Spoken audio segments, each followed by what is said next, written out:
tidak mudah mengeluh. Nah, selanjutnya yaitu tawakal. Tawakal atau menyerahkan segala urusannya kepada Allah. Di mana tawakal ini secara bahasa itu menyerahkan atau mempercayai. Sedangkan menurut istilah, tawakal ini merupakan mempercayai, menyerahkan segala urusan yang terjadi pada dirinya hanya kepada Allah. Dalilnya itu Quran surat Al-Maidah ayat 23. Selanjutnya yang ketiga yaitu tentang syukur, di mana syukur ini secara bahasa itu berarti berterima kasih. Sedangkan secara istilah syukur ini merupakan berterima kasih kepada Allah atas segala karunia yang telah diberikan kepada hambanya. Syukur di sini ada 3 macam, yaitu yang pertama syukur dengan lisan, yaitu mengucapkan alhamdulillah ketika mendapatkan anugerah dari Allah. Yang kedua syukur dengan hati, yaitu mengosongkan hati hanya kepada Allah. Yang ketiga syukur dengan perbuatan, yaitu melaksanakan seluruh atau segala perintahnya dan menjauhi segala larangannya. Selanjutnya yaitu takwa.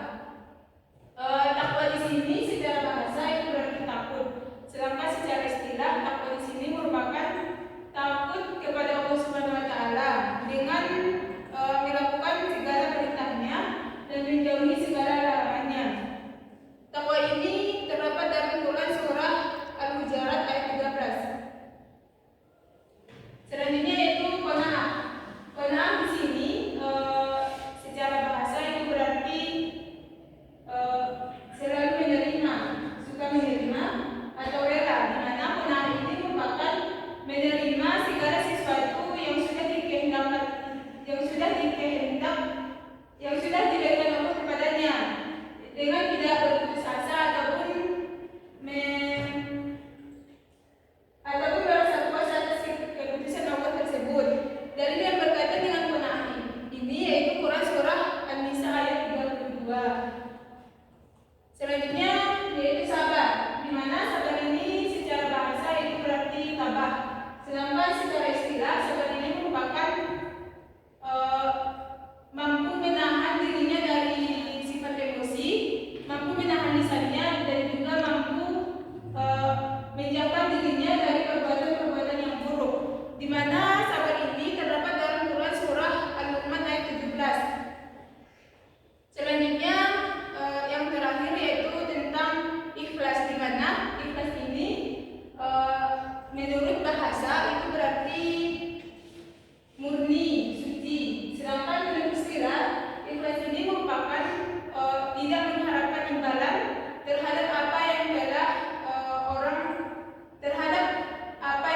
dia perbuat. Dia hanya mengharapkan keridhaan dari Allah, tidak mengharapkan pandangan terhadap perbuatan yang telah dia perbuat tersebut. Nah, jadi kan kita sudah mempelajari tentang perilaku yang menunjukkan orang-orang yang beriman kepada Qadar dan Qadar. Jadi apakah dari materi itu sudah paham tentang materi kita pada hari ini? Insyaallah. Nah, jadi kan orang-orang yang beriman kepada Qadar dan Qadar itu ada 7. Yang pertama itu ikhtiar, yaitu yang